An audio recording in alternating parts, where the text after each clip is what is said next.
Here's another in NBC's great parade of new shows.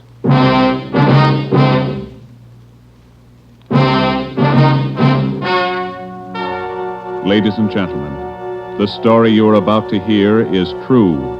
Only the names have been changed to protect the innocent.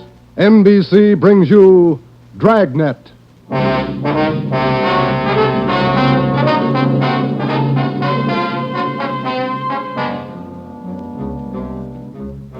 You're a detective sergeant. You're assigned to homicide. There's a mad killer at large in your city. A woman has been brutally slain, the body mutilated. The picture is clear. The killer has a thirst for blood. Your job, get him. Dragnet, the documented drama of an actual crime, investigated and solved by the men who unrelentingly stand watch on the security of your home, your family, and your life. For the next 30 minutes, transcribed in cooperation with the Los Angeles Police Department, you will travel step by step on the side of the law through an actual case from official police files. From beginning to end, from crime to punishment, Dragnet is the story of your police force in action.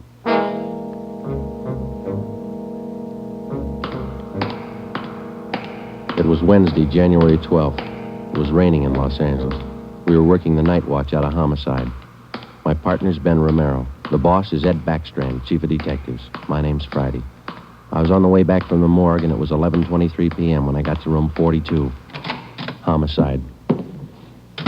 Hi, Joe. Chief wants to see you. He's in there with Romero. Thanks, Chandler. How's the wife? Fine. How about your mother? Better, thanks. Hi, Joe. Hi.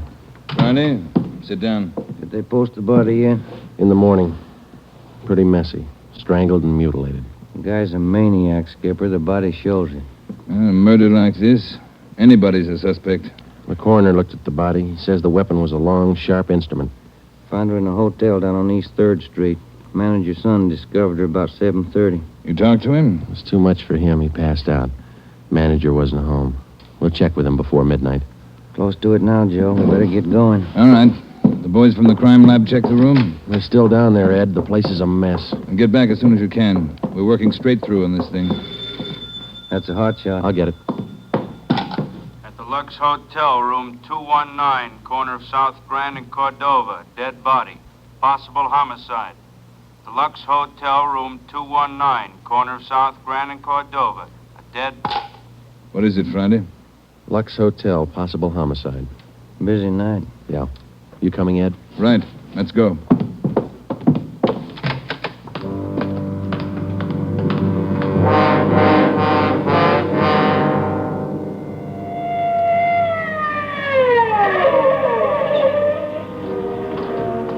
Six minutes later, Ed Backstrand, Ben, and I pulled up in front of the Lux Hotel. The manager met us at the door and led the way up a narrow stairway to the second floor. The room number was 219. We were prepared for the worst.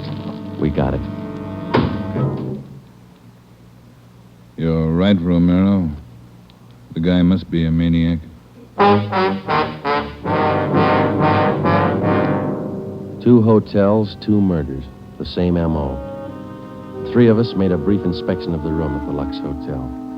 We took a few notes on the appearance of the girl's body and a brief description. Apparently, she'd been strangled to death first, and then her body brutally mangled. Ben and I went back down to the lobby, and the manager, Mr. Ford, showed us the house book. The girl was registered together with a man, Mr. and Mrs. Philip Grant. We took the hotel register to have it checked for fingerprints and to photostat the handwriting. Ben notified the crime lab. Then we went back to the room and questioned the manager. Mr. and Mrs. Philip Grant, that's all I know. I never saw either one of them before tonight. When did they check in, Mr. Ford? About 3 hours ago. That's right, about 9. Maybe a little before. Did they register together? Yeah, a little before 9. They came in together. Did you let them in the room? Yes, sir, like I always do. It's a small place here, maybe not first class, but I treat people right. What did the man look like? You remember? I think so. Kind of tall. Young, maybe 30 or so. Husky fella. Had a mustache. How tall would you say, Mr. Ford? Oh, about your height, Wade. Must have been at least 180. Seemed like a nice fella. Would you know him if you saw him again? I think so. People sure don't act like they look. You think it was him? Can you think of anybody else? Well, no. I never saw him before tonight, either one of them. I don't know anything about it. Did you notice anything in particular about them when they came in? Well, he didn't show it, but it looked like she'd been drinking a little. Giggling, you know. And you didn't see this man Grant leave the hotel? No, I didn't. I must have been checking the account books back of the desk. Guess he got by me. Is there a back entrance to the hotel, Mr. Ford? No, he had to come out this way, all right. How about the fire escape? I never thought of that. Say, I bet you cops think I'm trying to hide something. How did you happen to find the body? I don't know anything about it, honest. I've been running the hotel for 10 years now. Everybody knows me around here. You can ask at the bank. All right, Mr. Ford. Now, would you mind telling us how you happened to find the body? I don't want a lot of lousy newspaper publicity. Give the place a bad name. Can you blame me? The newspapers won't get your name from us. All we want to know is how you happened to find the body. Well, I told you. It's a small place here, but I like to treat people right. Couple hours after they checked in, I remembered I forgot to fill the ice water pitcher in the room. So I got some and took it up. The door was opened a little ways. It's got a bad catch on it, and the lights were on. I peeked in, and there she was. She was... Well, the guy must have been crazy. Do you remember what time it was when you found her? Well, just before I called the cops, about 11:30, I guess. All right, Ford, that's all for now. When the other officers get here, show them up, will you? Yes, sir, I sure will. Romero, Yes, Skipper? get on the phone downstairs and call the Metropolitan Division. Have them send us every available man from the reserve unit. We're going to patrol the area for the rest of the night. Right, Chief. Least we can do is make it hard for him. 2 murders in 7 hours. Yeah, both of them in a 3-block radius. Same pattern. It's got to be the same guy. All right, we got a description. What do you think? Well, when the reserve unit shows up, have them cover this whole section of town. Pick up everybody who even comes close to that guy's description. All right, Ed. It's got to go fast. We can't lose a minute. 1 hour either way, it might mean another body. Like this one. 9 minutes later, at 4 minutes past midnight, the men from the crime lab showed up. It started to drizzle. They went over the room in detail. They dusted everything in the room for fingerprints, the walls, the doors, the fixtures in the bathroom, the lamps, chairs, everything. They took samples of the girl's blood and her lipstick. Small pieces of flesh and human hair were found under the girl's fingernails. The nails were scraped carefully and the contents put in an envelope, marked and sealed. Ed Backstrand ordered pictures taken of the room and the girl's body from different angles. Every object in the room that could have any possible tie-in with the murder was photographed. It was raining. The rear of the hotel where the fire escape was overlooked a vacant lot. Ben had a hunch. While the lab men were at work, we left the hotel and circled around into the lot for a look at the ground directly underneath the fire escape ladder. It was raining hard now. Must be an easier way to make a living. Mud's almost up to my knee. Mine, too. Watch your step. You see any prints? No. Wait till my wife sees these new shoes. Put it on your expense account. Oh, real funny. Ben, get that light over here. Look. Yeah. Good set of prints. Lucky that rain didn't start turning to wash them out by now. Yeah, hand me that cover from the trash can over there. I'll cover them. Wait a minute. What? Here, on the edge of the fire escape ladder. Small hunk of cloth. Man's suit? Well, looks like it. Might have caught himself in that sharp corner. I got it. All right, come on, let's get back. Yeah, out of this mud bath. Joe, Huh? let me have a light. You catch anything? Hunk of wrapping paper in that trash can. Stains on it. Open it up. Look. Yeah, a butcher knife. We went back to the Lux Hotel, room 219. The lab men were tearing the room apart. It was 10 minutes to 1. We gave the blood-stained knife and the piece of cloth we found on the fire escape to Lieutenant Lee Jones, head of the crime lab. We told him about the footprints just below the fire escape ladder. The knife will help us, so will the cloth. I don't know about the footprints. You say you covered them? That's right, Lee. They still look in pretty good shape. Maybe we can do something if the rain hasn't broken them down too bad. Bracken, Yeah, Lieutenant? you and Sloan get downstairs and take a look at those prints. They're good enough. Get a torch, dry him out, and make a cast, right? Okay, Lieutenant. Come on, Slim. That's about all I can do for you now, Ed. I think we got everything there is to get. All right, Jones. I'll follow you back to the lab in a couple of minutes. Okay, Ed. Good luck, fellas. Thanks, Lee. We're going to need it. All right, Friday. Romero, it's your baby for the rest of the night. Lee, get anything? Few prints, a woman's purse under the bed. Don't know if it's hers or not. No identification. You going to be at the crime lab, Ed? All night. As soon as we find anything, I'll let you know. Yeah? A gang of cops just came in the lobby. They asked for you. Must be the reserve men from Metropolitan. Tell them we'll be right down, Ford. Okay. You want us to handle it, Ed? That's right. Do just as I told you. Spread them out over the whole area. Cover the streets, the alleys, the flop houses, restaurants, bars, everything. You got a description to go on. Find the man that fits it. Right, Skipper. Don't forget, the guy's a killer twice over. I don't think he'd hesitate on you. Be careful.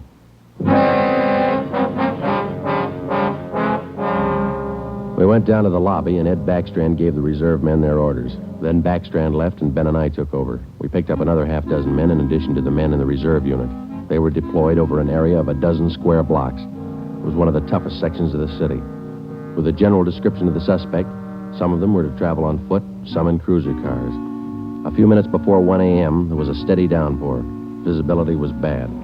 At 3 minutes past 1, the manhunt was on. For the first 30 minutes, Ben and I cruised the general area between East 3rd and College Streets and Alameda and Figueroa. No sign. The rain kept on. We sat and listened to the calls come in. 12A, call your station. 12A, KMA 367. Attention, all units. Recovered license plates in the 6th column.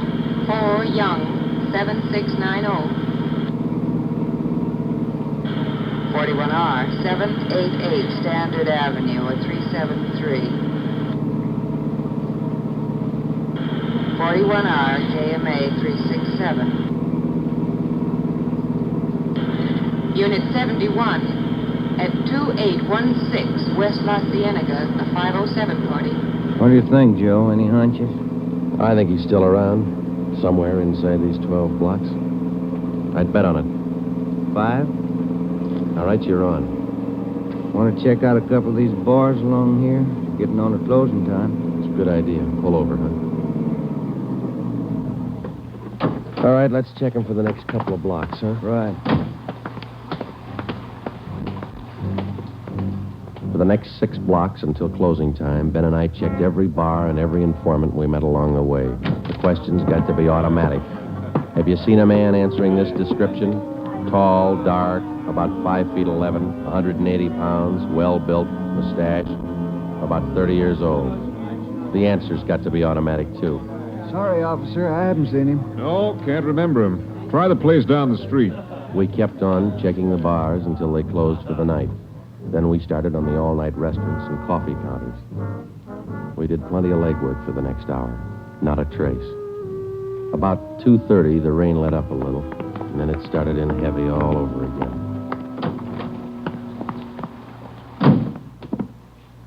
That finishes that block. Yeah, I better get the radio on. Yeah. Beautiful weather. By the bucketful. You want to smoke? Thank you. Control 4 to Unit 80K. Is Your that a match? location, please. Yeah. 80K, your location. KMA 367. That's us, Joe. You want to take it? Yeah, I got it. 80K to Control 4. 80K to Control 4. Our location, corner of Alameda and Commercial. KMA 367. 80K, stand by. Something doing. Maybe. No, hold on a minute. Control 4 to 80K. Go to the crime lab, code 2. 80K to Control 4, KMA 367. Crime lab. Maybe those prints paid off. Well, I hope so. Let's go. That killer sure picked fine weather to work in. Feels like I just been swimming in these clothes. Yeah, I hope those guys in the crime lab have the heater on.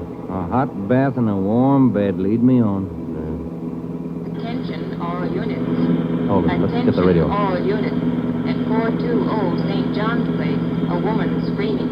At 420 St. John's Place, a woman... All right, double around, Ben. Hit the siren. I'll get the light. Right, hold on. turn on the market, is that right? Yeah, watch out for those car tracks. They're wet. Hold on again. The alley up ahead to your right, huh? All right, pull up, Ben. With the street light over there. There you are. All right, come on. Let's go. Officer, over here! All right, what happened? Let's have it. This girl, Rita, she was coming home up the street. A man, he tried to grab her. He slashed her coat. Look at her. I saw him as he ran under the street light. Where'd he go? Down that way, down the alley, over that fence there. A big man. Davis, you there?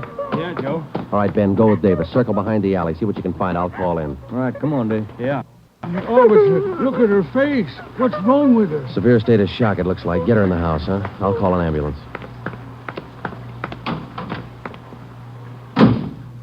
80K to Control 4. 80K to Control 4. Control 4, go ahead. Direct all units in the vicinity to converge on area around St. John's Place from Jackson to Banning Street. A woman attacked by large man with knife. Suspect left seen on foot. Possibly still in area. Request ambulance. KMA 367. 80K, Roger, stand by. Attention, all units. Attention, all units.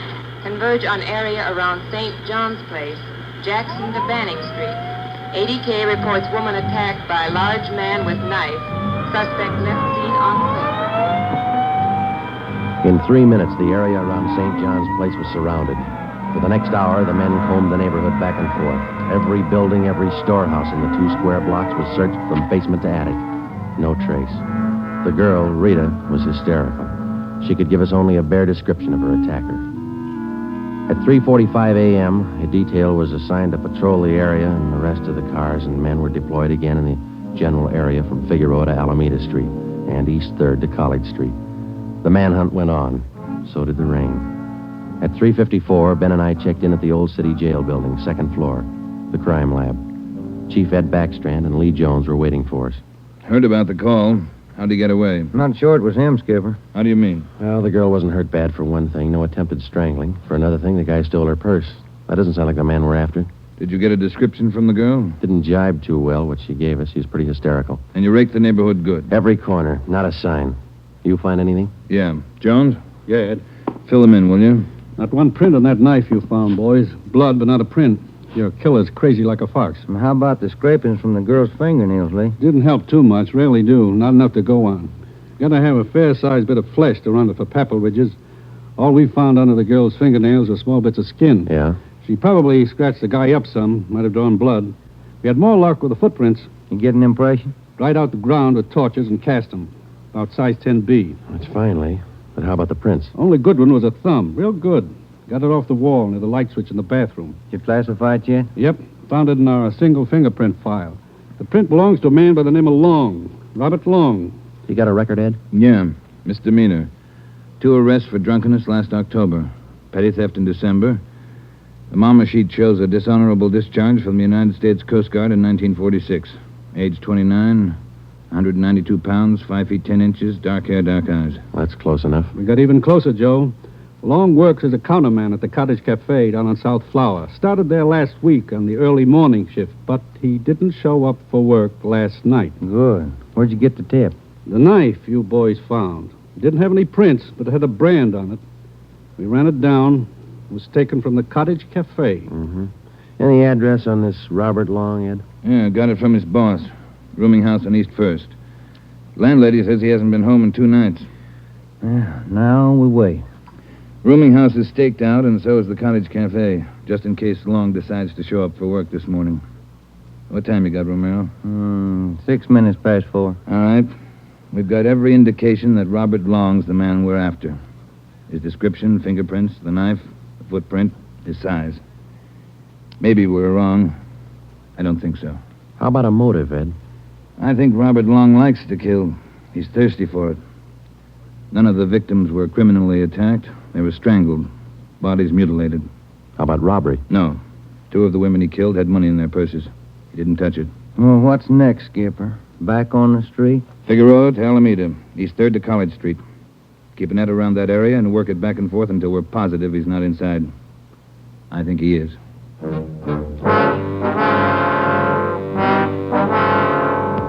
At At 10 minutes past 4 a.m., Ed Backstrand, Ben, and I left the crime lab and drove to the surrounded area. It was still raining. We passed several patrolmen from the reserve unit making the rounds. They didn't look any more comfortable than we felt. At Broadway and Alpine Street, Ben and I got out and started patrolling on foot again. Backstrand followed in the car to maintain a radio check. We must have covered 24 blocks and a half a dozen coffee counters before we got to the Criterion Restaurant and Donut Shop, a few blocks up the street from the Cottage Cafe. Hey, Skipper, you want to take a minute for some hot coffee? I'll keep an ear on the radio. You two go ahead. You look drenched. Yeah, we are.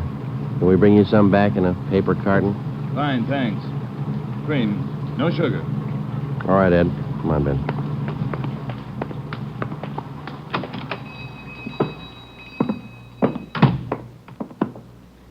Place is empty. Yeah. Yes, sir, gentlemen. What'll it be? Hot coffee? Yeah, there's two of us here. Can you fix up one to go? Sure thing. Say, on that one to go, cream, no sugar. Right. Say, you fellas cops? Yeah, why? No offense, just wondering. Here you are. Thank you. Cop in uniform was around a couple hours ago. Wanted to know if I'd seen some guy he was looking for. Tall, about 190 pounds, mustache, about 30 years old. Yeah, that's the description he gave me. He was looking for the guy. So are we. Say, that's good. That other cop came in right at my busiest time, a little after 2 when the bars closed. You know, it gets pretty rushed, and I didn't have much time to think, so I just said no. Then after the cop left, I remembered. You saw a man answering that description tonight? Yeah. I would have told the cop, but I was rushed. You know how it is. No time to think, and then I remembered. Are you sure? Oh, I'm sure, all right. Whoever he is, he's a lady killer. What do you mean? No offense. There was a sharp-looking dame down the end of the counter, and this guy breezes in and picks her up. Talks to her about 20 minutes, buys her a cup of coffee, and they walk out together. Do you remember what she looked like? Oh, nice-looking dame. Not beautiful, you know, more on the cute side. Ben, you got that morgue shot? Oh, yeah. Here it is. Thanks. Here's a picture. This the girl? Let's see. Yeah, that's her. Who is she? I don't know, mister. Down at the morgue, they call her Jane Doe, number 7. Just by accident, we'd come across a concrete lead on the killer's method of operation. The picture we showed the man in the donut shop was a shot of the strangler's first victim the night before. Evidently, the killer would enter a bar, coffee shop, or restaurant, strike up a conversation with a woman, make friends with her, either buy her drinks or invite her to a bar in the neighborhood, and then the rest of the puzzle was still unsolved. We went back to the Cottage Cafe and checked with the men on stakeout. Not a sign of them, Chief. How are you men covering the place? Baxter up in front in the booth across from the cash register. Lyman's back with the dishwashers. I'm at the counter. When's Long due to report for work, Dave? At 5. About 20 minutes to go. You're lucky you're inside. It's wet out there. You'll look it. All right, Davis. We'll be around about 5. Right, Chief.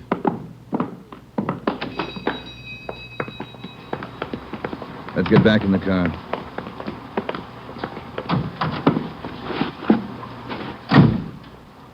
Where to, Skipper? Cruise the next 2 blocks, but don't go too far. If Long shows up for work this morning, we want to be around. The next 10 minutes dragged by.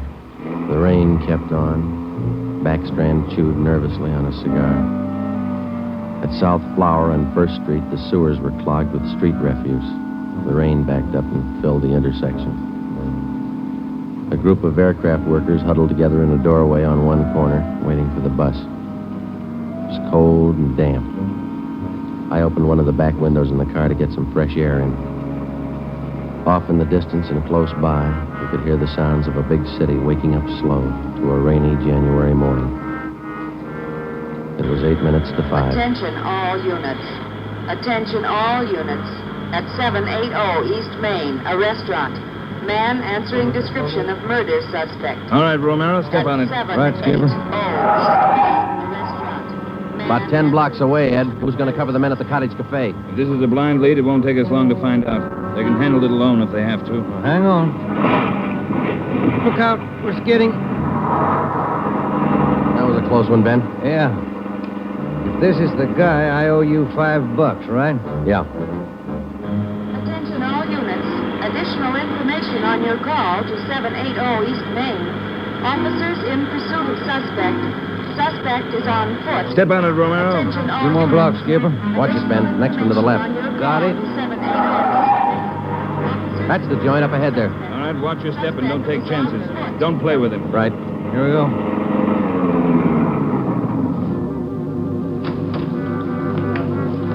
He went out the back, ran down that alley. Come on, Ben. Behind you. You men, hustle it. Circle around the block and choke off the alley. Fast. Emerson, Holmes, go with them. Right? All right, over the fence, Ben. Ben, look out, look out. You all right? It's not that good. Come on, Joe. All right. There he goes. Between the buildings. Stop or I'll shoot. The next house. He ducked into the basement. All right, cover me. Right. Come on, he broke through the garage doors. There's Davis. Dave, he slipped through. Get down to the next corner and ring the block. Yeah. Ben, did you follow him? Yeah, right on his tail. That warehouse, a couple of lots over. He went through the back.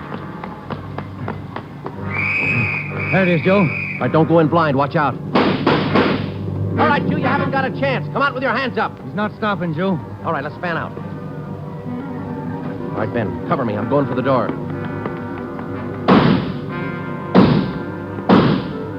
All right, Ben, come on. You're clear. You spot him? There he is. Let's get him. Close. He's in a good spot. Let's move. He's up in the loft. Come on, let's head for the stairs. Will you? Easy.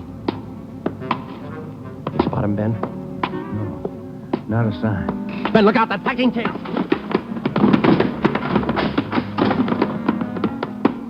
Kind of close, huh, Joe? Yeah. Let's get that punk now. Look out, Joe. There's another one. All right, you. We got the warehouse surrounded. Come on down. All right, then we'll blast you out.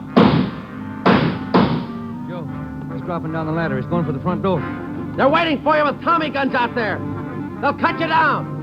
Stop. Joe, he's got the door open. He's making a break for it. He's crazy. He's trying to shoot his way out.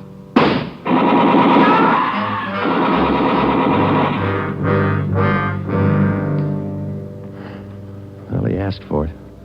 Yeah. Let's take a look.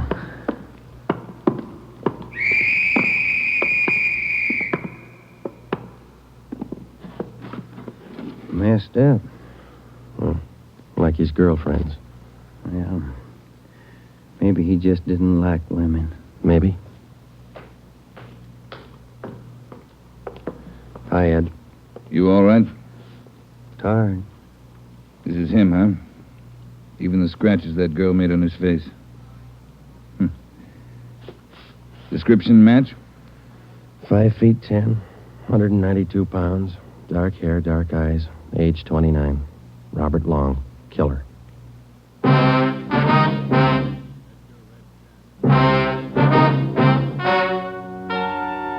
The story you have just heard is true. Only the names were changed to protect the innocent.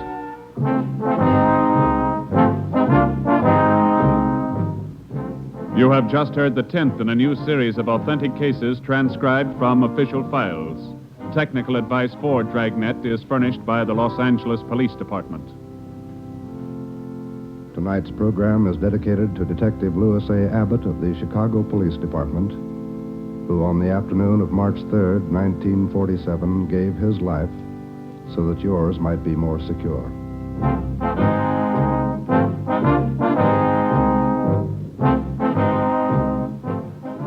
Dragnet came to you from Los Angeles.